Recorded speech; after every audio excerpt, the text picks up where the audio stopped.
クリスチャンのいる道をお聞きの皆さん、こんにちは。私は東京アンテオケ教会の山田と申します。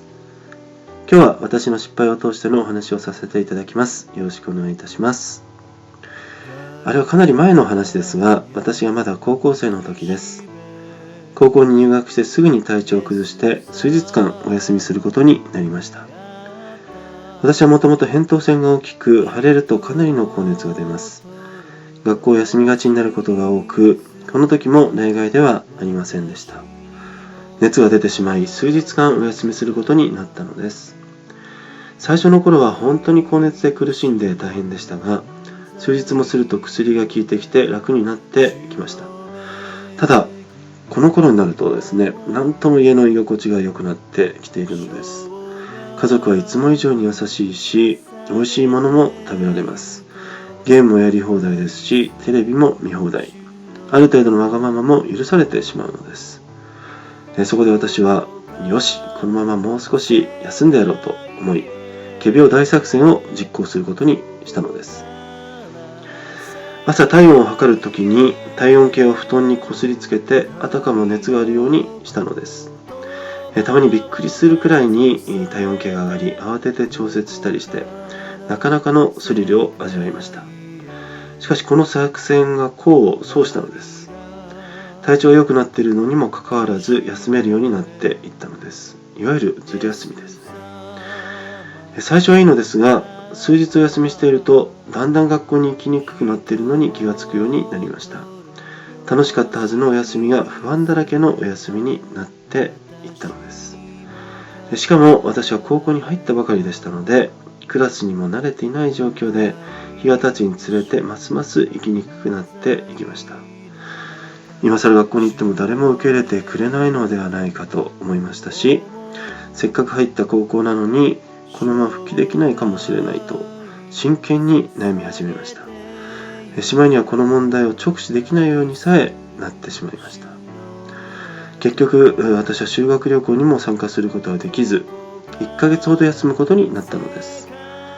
もう復帰はできない、やめるしかないのだろうかと真剣に思いました。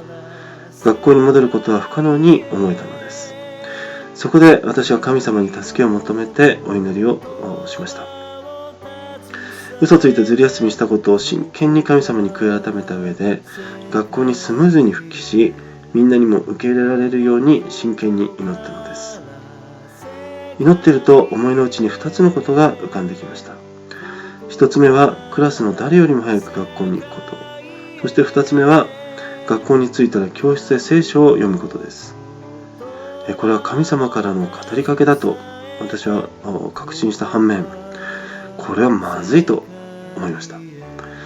誰よりも早く学校に行き、誰もいない教室で何かを読んでいたら普通怪しい人に思われて、ますます受け入れられなくなると思ったからです。しかしこの2つのことが頭から離れません。そこでもしもこれを実行してもダメなら神様の責任だ、学校もやめてやれぐらいの勢いで、そのことをすることにしました。そして、私は誰よりも早く学校に行き、そして、教室の電気をつけて聖書を読んだのです。そうしたところ、どうやら山田君はクリスチャンらしい、誰よりも早く来て聖書を読んでいる、何かあったら山田君に相談しようと言われるようになり、先生からも朝は一番に来ていることが評価されるようになりました。まさに私が神様にお祈りした通りに学校にスムーズに復帰し、みんなにも受け入れられたのです。そしてその後の高校生活も多くの友達に恵まれ、楽しく祝福されたものになりました。私はこのことを通して、神様は祈りに応えてくださるお方であり、神様に不可能はなく、神様が語られたことは確かだということをそれまで以上に深く体験することができたのです。聖書に、彼に信頼する者は失望させられることがないと書いてあります。彼とはイエス・キリストのことです。私はこの時イエス様に信頼して助けを求め祈りましたが、